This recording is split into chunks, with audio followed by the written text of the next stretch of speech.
Voy a aprovechar y vamos a grabar la sesión de hoy, una sesión que va a ser muy interesante y representada por los tres anfitriones de cada grupo, donde vais a hacer estas consultas, como os comentaba, a The Happiness Research Institute de la mano de Alejandro. Bueno, os presento a Alejandro Cencerrado, es analista jefe de Happiness Research Institute, que es nuestro colaborador y nuestro certificador del programa a nivel internacional.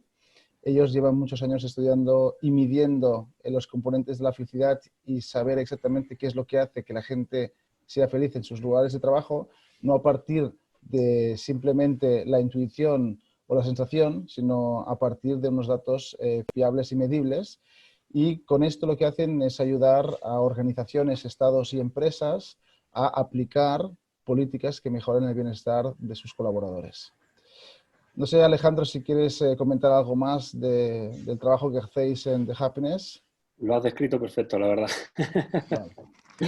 Bueno, pues si os parece bien, empezamos. Doy la palabra a Paco. Haremos una pregunta por cada grupo. Empezará Paco con su primera pregunta y sabremos cuál es la inquietud que tiene el grupo de Barcelona, en este caso, para preguntarle a The Happiness Research Institute. Adelante, Paco. Muy bien. Bueno, gracias. Buenos días a todos. Pues efectivamente 3 preguntas, creo que muy interesantes todas. Vamos a empezar con la primera. Y la primera, pues bueno, viene de lo más global quizá, ¿no? Y bueno, pues aprovechando el ranking de felicidad del instituto, pues bueno, en los países con más ranking a nivel de felicidad se han aplicado políticas diferentes ante esta crisis del COVID que permitirán que como mínimo se mantenga esa posición en el ranking, que es, considerando esto, o incluso en estos países de arriba de la tabla se premia el rescate del propio Estado y la felicidad pasa a un segundo plano, ¿no? Bueno, lo económico se pone antes. Sí, me ha gustado mucho esta pregunta, la verdad. No tenemos datos nosotros propios que sean fiables de cómo está la felicidad ahora mismo o cómo está el ranking de la felicidad en países. Hemos hecho una encuesta con 5.000 personas para saber cómo había bajado la felicidad con el coronavirus, pero la muestra no es demasiado grande en muchos países, entonces no podemos hacer un ranking con eso. Pero Eurofound, por ejemplo, tiene un ranking en el que han analizado una muestra representativa de muchos países europeos y me sorprendió mucho Suecia. Suecia, no sé si sabéis que no ha puesto casi ninguna restricción. De hecho, tengo aquí una compañera que vivía allí en Suecia y salió de Suecia porque no soportaba cómo estaban lidiando con la situación allí. Y uno pudiera pensar que si las restricciones eran menores, la gente no tenía que quedarse en casa para nada, las terrazas estaban llenas, la felicidad no habría bajado tanto y sin embargo creo que era el 4.º país de toda la lista que más había bajado la felicidad. Y Suecia está muy alta en el ranking de... O sea que yo creo que el año que viene, cuando salga el ranking de las Naciones Unidas, probablemente veremos que Suecia ha bajado bastantes puestos. La cuestión es que es un poco difícil saber ahora mismo por qué ha sido, porque el coronavirus tiene muchas fuentes de infelicidad. Una es la propia enfermedad, que de hecho lo que hemos visto en nuestros propios datos es que los síntomas de la enfermedad realmente no son el gran problema del coronavirus. El problema del coronavirus es la preocupación de que vaya a haber una crisis económica, de que el sistema sanitario pueda colapsar, la soledad de mucha gente que no podía salir de casa. O sea, eran muchos problemas paralelos a lo que es la enfermedad en sí. Entonces, es un poco difícil saber ahora mismo por qué Suecia, por ejemplo, ha bajado tanto. Lo que sí que, algo muy importante a nivel sociedad que ayuda a solucionar crisis como esta, es la confianza en los demás. Y este es uno de los capítulos que aparecía en el informe de las Naciones Unidas de la felicidad de este año, en el que analizaban cómo una sociedad supera una crisis cuando la gente confía en los demás. Y tiene un efecto enorme. Si tú crees que los demás son de fiar, no tus padres o tus amigos, sino la gente de la calle, problemas como el desempleo te afectan mucho menos. y no entendemos muy bien cuál es el mecanismo, pero supongo que tiene mucho que ver con la esperanza de que la situación se va a solucionar, y porque una sociedad en la que la gente confía entre sí creo que se une para ver cuál es la solución al problema en lugar de estar luchando los unos con los otros, ¿no? Como pasa un poco, creo, en España. Pues sí, un poco sí. Muy bien, pues muchas gracias. Vale, ahora si quieres doy la palabra a Ana. Ana es la representante del grupo de Madrid. No obstante, ella es del País Vasco y entonces nos va a formular 3 preguntas y esta va a ser la primera. Adelante, Ana.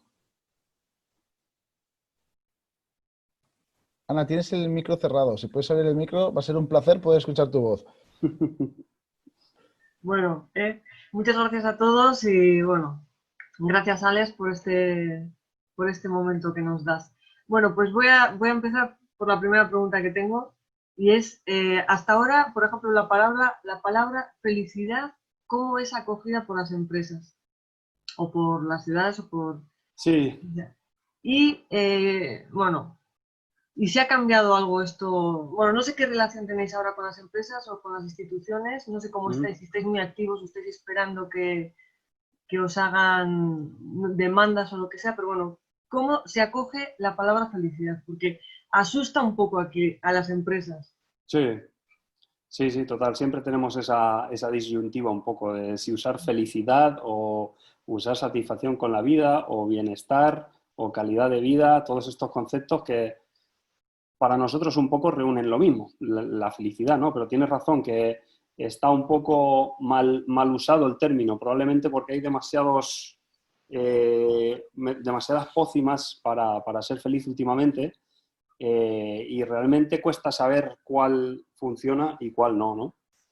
En general, no tenemos muchos problemas con los clientes que tenemos ahora mismo con usar felicidad.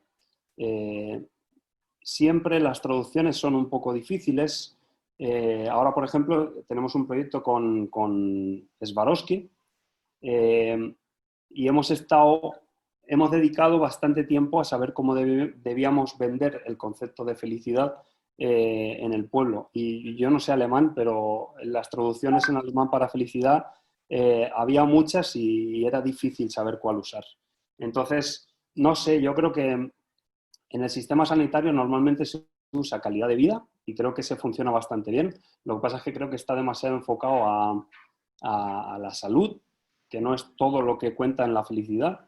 Y yo creo que en general la satisfacción con la vida, que es el término que usa sobre todo las Naciones Unidas, creo que es el mejor, realmente. Satisfacción con la vida.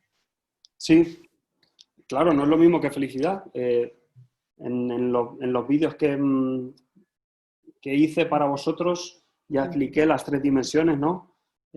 Para mí felicidad sobre todo es la dimensión afectiva, la felicidad diaria.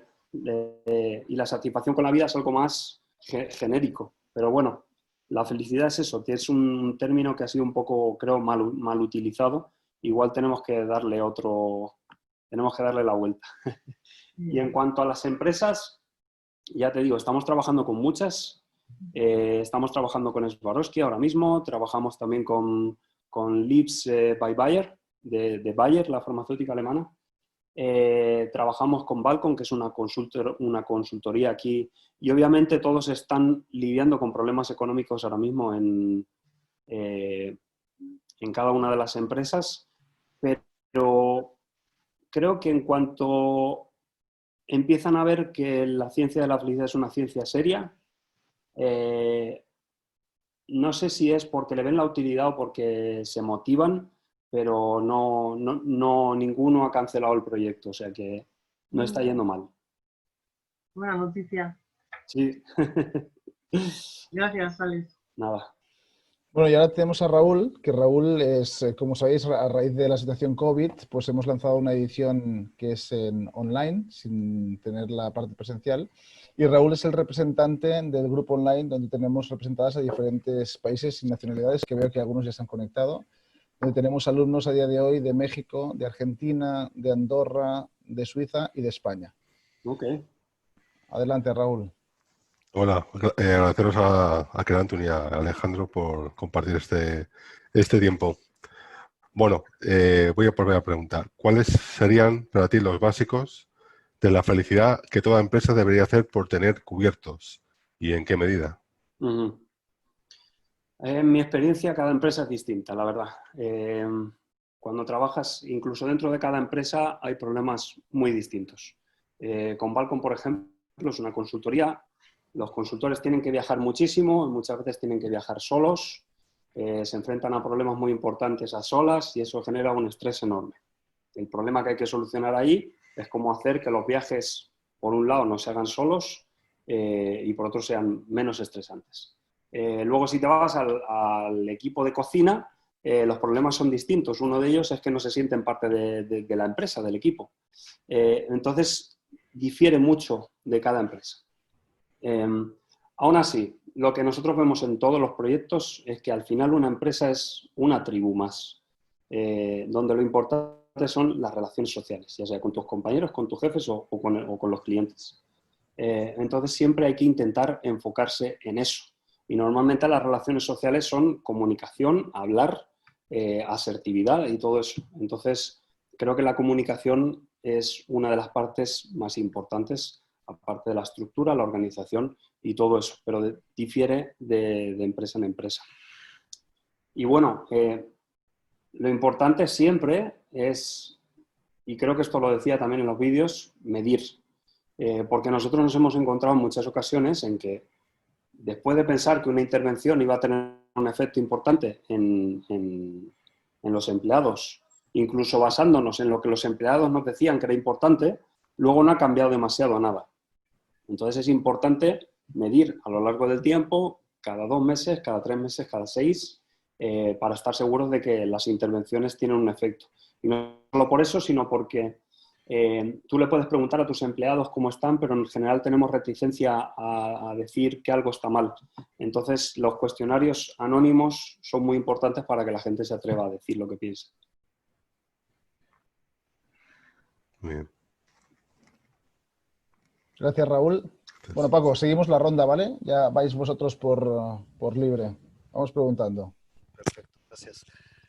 Bueno, pues la segunda pregunta, y yo creo que en relación con esto, ¿no? Y todavía con medir, una de las mediciones, pues bueno, es el ROI, ¿no? Entonces, según vuestra experiencia de investigaciones, ¿qué beneficios aporta contar con programas de felicidad en las empresas? ¿Y cuál es el ROI de esta inversión o apuesta, ha dicho alguno de mis compañeros, ¿no? Bueno, yo creo que es una apuesta segura. Sí. No tenemos cálculos sobre el beneficio económico que tiene las intervenciones en la felicidad en la empresa. No hemos hecho ningún cálculo sobre eso.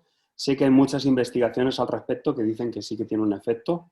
La felicidad aumenta la creatividad, la felicidad aumenta la efectividad, sobre todo en trabajos que son cara al público. De todas formas, en mi experiencia, cuando hay que intentar vender un proyecto sobre cómo aumentar la felicidad en una empresa, por los beneficios económicos que eso puede repercutir, creo que ya se empieza mal. Creo que es un tema cultural. La felicidad debería ser un objetivo por sí mismo, ¿no? Y obviamente entiendo que los beneficios son muy importantes, pero si solo te preocupan los beneficios, seguramente siempre vas a encontrar otro método para conseguir que los beneficios sean mayores, ¿no? En el caso de la consultoría que convertimos en un Happiness Lab, ellos tenían un problema de que los empleados la mayoría de los empleados iban en el 3er año. ¿Y por qué es esto? Pues al final la razón última es que no están felices, que están estresados, que no les motiva el trabajo, que se aburren, lo que sea.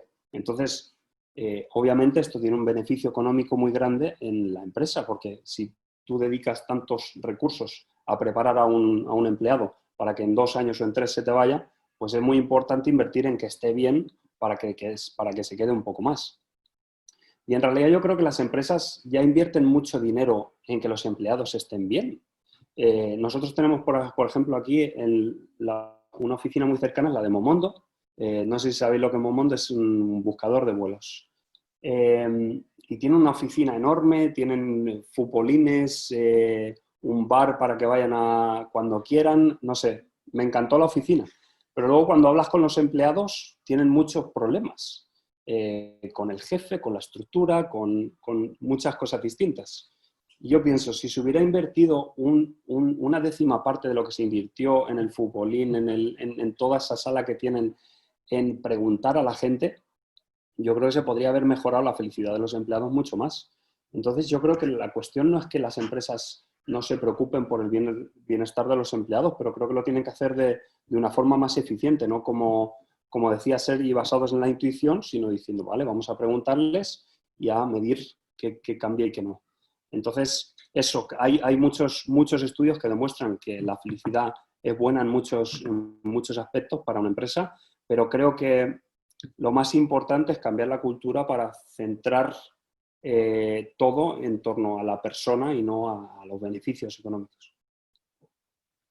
Sí, sí, quizá hay que preocuparse tanto del coste de tener estos programas, como el coste de no tenerlos, ¿no? Que quizá es el Sí, impacto.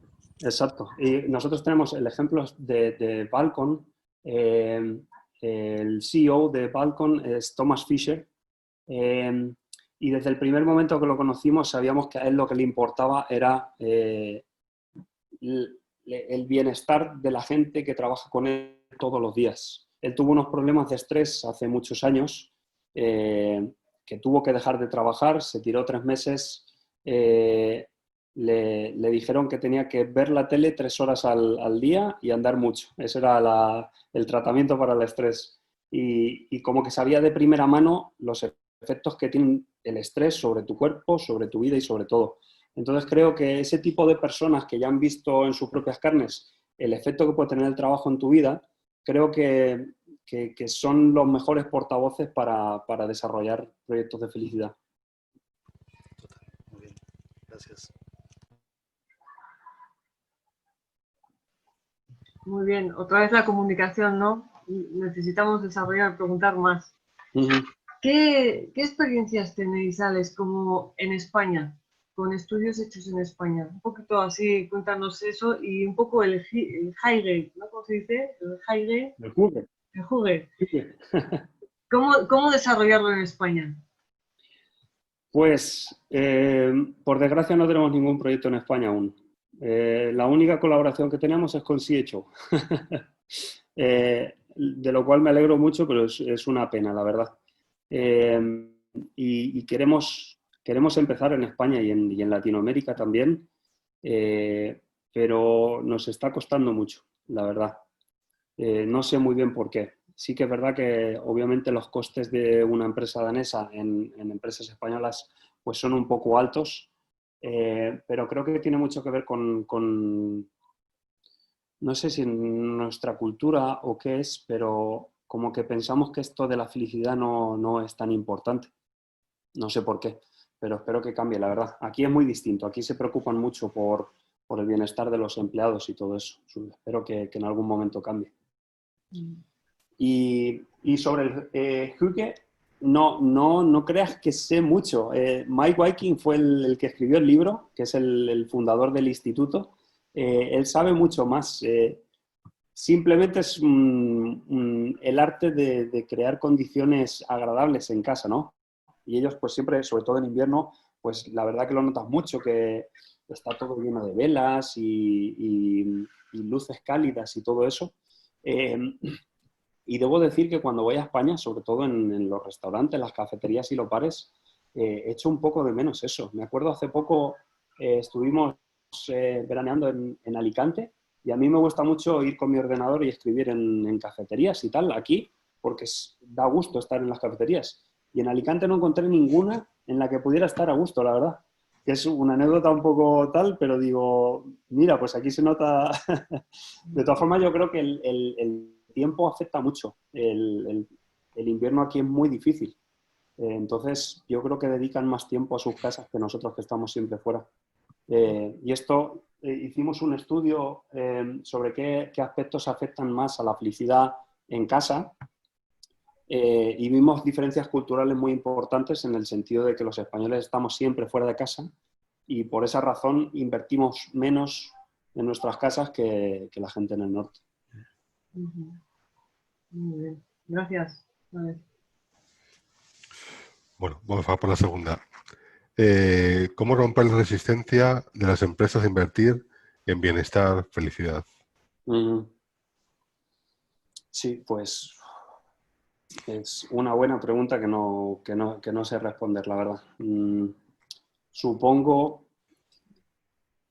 que hay que empezar por cambiar la cultura. La medida es siempre muy importante, la verdad. Más allá del entorno de las empresas, por ejemplo, ahora mismo estoy analizando mucho el informe PISA, los datos del informe PISA. Y normalmente cuando vemos los resultados del informe PISA siempre nos comparamos con otros países en función de las notas que nuestros jóvenes han sacado en matemáticas, en lengua y en todo eso. Y lo que la gente no sabe es que en el informe PISA se pregunta a los adolescentes si hay bullying en sus escuelas, si se sienten solos, si se sienten excluidos, si se sienten felices, estresados y todo eso. Y creo que como sociedad dice mucho de nosotros que nos centremos solo en las notas y no en si realmente nuestros jóvenes están felices, ¿no? Y creo que si se empezara a hablar de eso, simplemente si se empezara a hablar de eso y hacer un ranking de cómo están España o Latinoamérica o México con respecto a otros países, en realidad la gente empezaría a hablar de eso y se empezarían a desarrollar políticas para ver cómo podemos mejorar nuestro puesto en ese ranking. Y creo que con las empresas es un poco igual. En cuanto empiezan a ver la media de la felicidad, qué sectores están más felices, qué menos felices, como que genera cierta motivación de decir, joder, ¿por qué este sector no está tan feliz y qué podemos hacer para cambiarlo? Entonces, creo que la medida es muy importante. Creo que la cultura de centrarse en la persona también es muy importante y en última instancia supongo, pues claro, que a las empresas les interesa mucho qué beneficios económicos les puede generar y a mi parecer el primero es, o el más importante, es que tus empleados no se tiran en el segundo o en el tercer año después de haberlos preparado.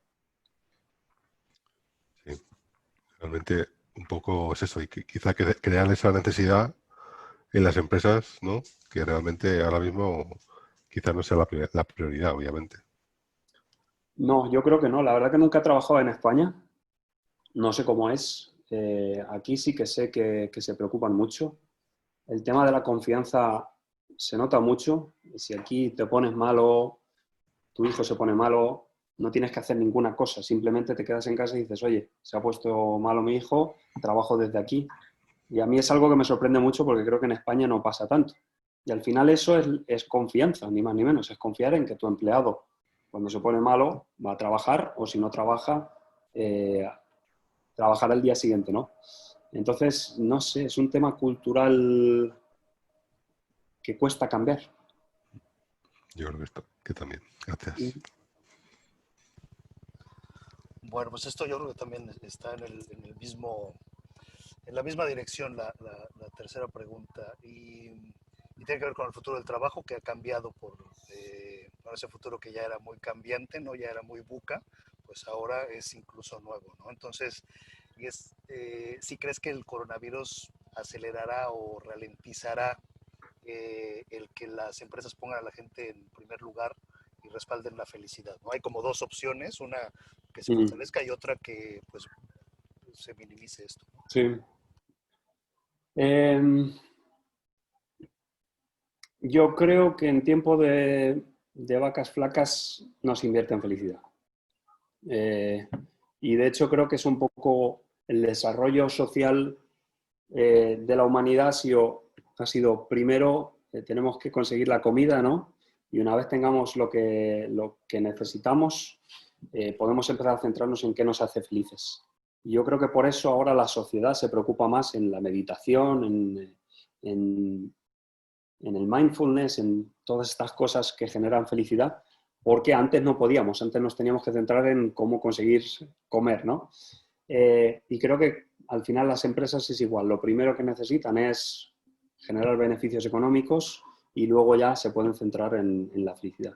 En este sentido creo que el coronavirus no nos va a venir muy bien, pero por otra parte creo que nos enseña a trabajar de otras formas que probablemente no habríamos valorado, como es el teletrabajo, ¿no?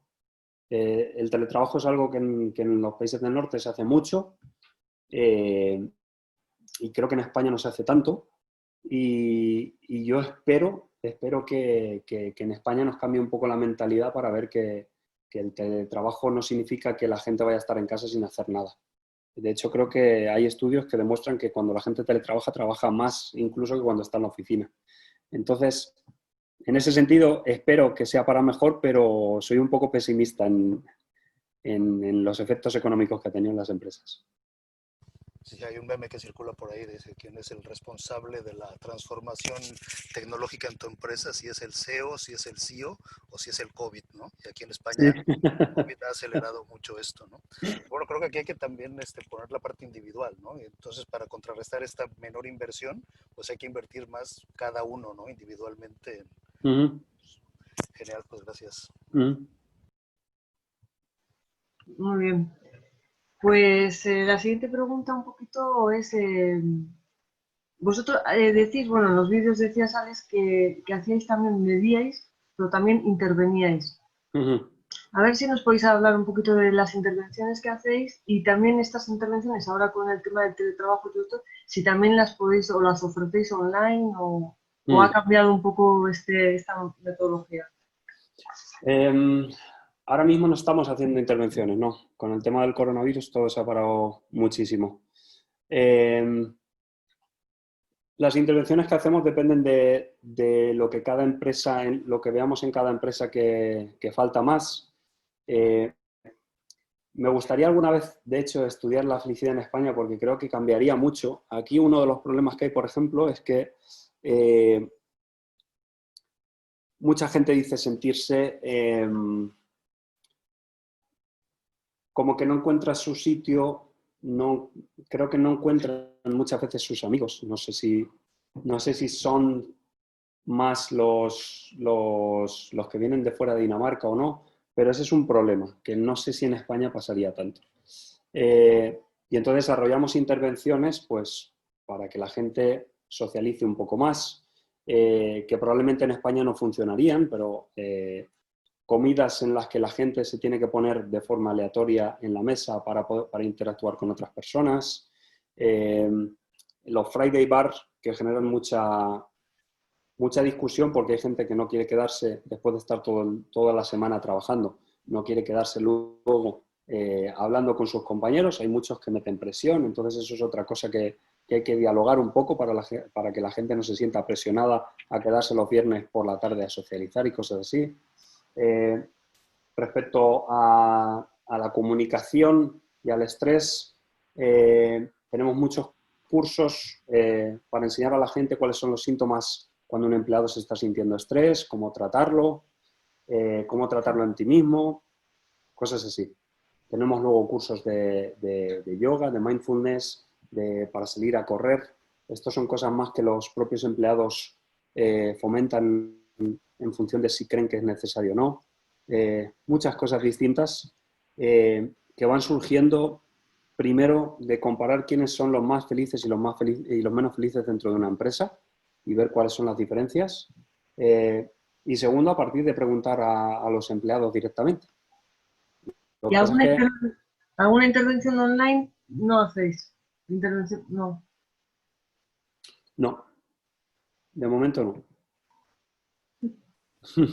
Si me permitís aportar una cosa, que es que nosotros sí que hacemos intervenciones online en relación a políticas de bienestar. Lo digo por si queréis utilizarlo e introducirlo también dentro de vuestro portfolio. Nosotros con las empresas que tenemos más confianza nos están diciendo que sienten que no están próximas a sus empleados por el hecho de que ha aumentado el teletrabajo. Entonces lo que nos piden es realizar actividades online para fomentar un poco la sensación de pertenecer a un equipo. Entonces, nosotros lo que estamos haciendo es una doble función, que es, hacemos en streaming talleres, por ejemplo, de mindfulness, talleres de cómo mejorar tu rendimiento haciendo teletrabajo. Una que es muy interesante, que es cómo educar en positivo a tus hijos, porque a raíz del confinamiento muchos padres se han tenido que encerrar en sus casas con sus hijos y los han descubierto. y además de descubrirlos, se han descubierto como padres y se han dado cuenta de las limitaciones que algunos de ellos tienen. Por lo tanto, esto ha funcionado muy bien. Y fíjate que es algo que estaba comentando ahora Alex, que es trabajar la parte más humana y no tan empresarial. Por lo tanto, son competencias que yo como persona estoy utilizando en mi vida personal. Y luego temas también de gestión del tiempo. Entonces, lo que hacemos es en abierto, hacemos Zooms donde hay horario de mañana y horario de tarde, donde la empresa lo ofrece de forma totalmente gratuita para sus colaboradores, y lo mínimo que pedimos es un mínimo de asistentes por conexión. Que sean grupos en torno a las 8 o 10 personas máximo. Y esto es algo que estamos ya haciendo en España y es algo que estamos haciendo ya con las empresas con las que nosotros colaboramos. Y las empresas lo están acogiendo muy bien. También deciros que así como hace 2 meses todo el taller de teletrabajo se aceptó muy bien, ahora ya no es tan necesario hacer la formación en teletrabajo, porque la gente ha vuelto a trabajar en las empresas y ya no creen que sea tan necesario. Pero ahora lo que más nos están pidiendo es mindfulness. Interesante. Bueno, era simplemente para aportar, Alex, una experiencia más. Muy bien. Un poco recogiendo lo que has comentado antes de el tema de socializar y tal, hay una pregunta que dice si la soledad es el factor que afecta a la felicidad, mayormente según vuestros estudios, ¿cómo se explica que países como Finlandia o Suecia estén a la cabeza de ese ranking? ¿Quién hizo esta pregunta? Pues nuestra compañera Ana, de Andorra. Ok, ¿y por qué? No entiendo muy bien. O sea, ¿es porque piensa que las relaciones sociales en Finlandia y en los países del norte son peores? O... Entiendo que es lo que ella opina, sí. Ok, no está aquí, ¿no? Es que no, o sea, No. no es porque es simplemente por hablarlo, porque me resultó curioso. No sé si habrá vivido aquí o... o sea, estoy de acuerdo con ella. Yo la primera vez que vino, los primeros años aquí esos fueron muy difíciles para mí. Pensaba que las relaciones sociales aquí eran inexistentes. Pero luego cuando miras los datos, la gente aquí no se siente nada sola, se siente mucho menos sola que en España o que incluso Latinoamérica, que es un sitio en el que yo pienso que las relaciones sociales son como las más cercanas que hay. O sea que es un poco antiintuitivo lo que creemos que es una buena relación social y luego lo solo que se siente la gente. Y no tengo realmente una explicación de por qué nuestra intuición falla tanto en este sentido. Mi experiencia aquí es que es difícil hablar de temas personales, por ejemplo, con tus compañeros. Y después de varios años tú puedes dejar una empresa y no quedar ni para tomar un café con tus compañeros ni nada. Es como que las relaciones pasan por la superficie, pero por otro lado yo veo que tienen muchos amigos, aquí mantienen mucho los amigos de la infancia. Sí que es verdad que aquí cuando te echas un amigo creo que puedes realmente confiar en él, mientras que mi impresión a veces en España es que somos muy, muy amistosos de primeras, pero igual cuesta más conseguir confiar de verdad en una persona. Entonces creo que hay muchas variables ahí que no nos deben influenciar en lo que pensamos que es socializar en los países del norte. Entonces, si coges cualquier variable social de las que se estudian para explicar las diferencias en felicidad entre países, realmente los países del norte no están muy mal. Están mucho mejor que nosotros en confianza en los demás, están mucho mejor en soporte social. Entonces, creo que eso lo explica, que simplemente nuestra intuición falla un poco en pensar que las relaciones sociales aquí son menos fuertes. Sí, quizás a lo mejor esa necesidad, ¿no?, de socializar no la tienen, ¿no?, como nosotros, que tenemos en nuestra cultura esa forma de comunicarnos y de estar con los demás, quizás, ¿no? Se me ocurre. Sí, ese es un punto muy importante porque algo curioso es que la soledad a veces es una cuestión de comparación con los demás. En Suecia, por ejemplo, creo que es el país del mundo en el que más gente vive sola. Sin embargo, cuando analizamos cuál es el efecto que tiene vivir solo en la felicidad, en los países en los que la mayoría de la gente vive sola afecta mucho menos que en los países como España, en los que la mayoría de la gente vive con alguien. Entonces es un tema también de comparación. Si tú vives solo, pero la mayoría vive solo, no te afecta tanto. Gracias. Bueno, espero que se haya saciado vuestra curiosidad. Seguramente estaríamos muchísimo más rato haciendo preguntas y hablando con Alejandro. Intentaremos, pues, en la medida de lo posible, pues, intentar fomentar esos encuentros, ya digo, en la medida de lo posible. Para acabar la sesión de hoy, me gustaría comentaros 3 cosas solo. La primera es, como estábamos hablando del tema del teletrabajo, que sepáis que en España ya se está negociando el convenio de teletrabajo. Es decir, que esto es algo que ya se está normalizando y que seguramente va a salir en pocos días. A nivel de los efectos económicos, simplemente comentaros que siempre hay nichos de mercado y que siempre hay gente que, aunque haya, o empresas que aunque haya crisis, están dispuestas a invertir y hay que encontrarlos, ¿no? Pensar que hay gente que tiene más trabajo ahora que nunca, ¿sí? Y hay que ser flexibles para encontrar cuáles son las necesidades y cómo cubrir estas necesidades también. Porque el hecho de teletrabajar también te abre a un mundo, no solo a una ciudad. ¿Sí? Entonces, quizás el teletrabajo te puede fomentar hacer trabajos para otras partes del mundo que hablen el mismo idioma que ti. Te lo digo porque normalmente el concepto mental es, ostras, no tengo nadie cerca para trabajar, bueno, pero quizás el COVID está pegando de forma diferente en otros países donde sí puedes trabajar y puedes trabajar de forma remota y puedes ofrecer cosas que quizás en su área geográfica no estén. Y a mí me gustaría acabar con una pregunta, Alex, que está orientada hacia cuál es vuestra visión sobre el futuro de la figura del CHO. Es decir, ¿qué nos va a deparar en un futuro y qué importancia vamos a tener y qué peso específico vamos a tener como especialistas en la gestión del cambio, como CHOs? Pues yo creo que es clave la figura del CHO. Desde nuestro punto de vista, es clave siempre que trabajamos con una empresa porque es la figura que se dedica a convertir los resultados que nosotros extraemos en intervenciones reales dentro de la empresa. Y al final siempre es necesario tener a alguien dentro de la propia empresa que conozca bien a la gente y la cultura de la empresa para desarrollar todas las intervenciones. Entonces yo creo que va a ser cada vez más necesario. Espero que sea cada vez más necesario. Bueno, pues... Sí, muy rapidito, porque sí. coincide con la última pregunta que tenía. ¿Qué valor agrega el CHO a la empresa? Lo que acabo de decir yo creo, es la figura necesaria que